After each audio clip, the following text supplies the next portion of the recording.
Extraordinary Connections. My name is Dillon Burns. I'm the pastor at Manchester United Methodist Church, and glad to be with you here from the lakeside, where I'm currently spending a couple of days. It's a wonderful place to reflect and to think.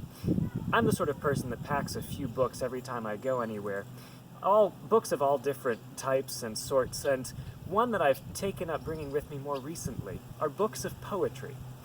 If you've been following along with Extraordinary Connections, you'll notice that every few weeks, without fail, I bring in some sort of poem.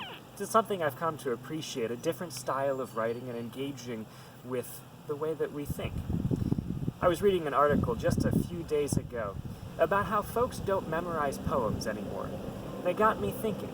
The article talked about how in difficult times and circumstances, sometimes having a piece of poetry to bring to mind can be a really helpful thing. It got me reflecting on how we don't memorize scripture in quite the same way that perhaps if you're from a slightly older generation than mine, that you did growing up. And I'm not here to get into some sort of battle of the generations.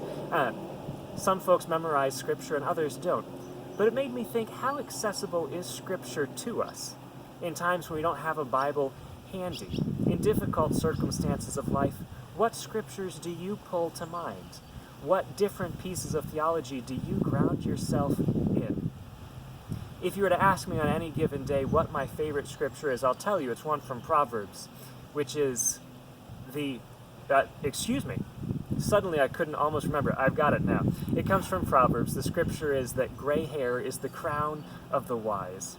It makes me laugh every time I hear it and I bring it to mind. It reminds me not to take myself too seriously, and if I stick around one day longer for a few more gray hairs, then I'm doing okay and building wisdom along the way.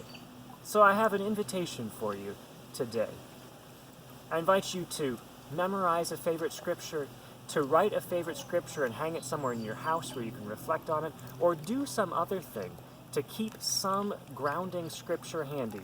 So in a difficult moment of life, you have something to fall back on and ground yourself in.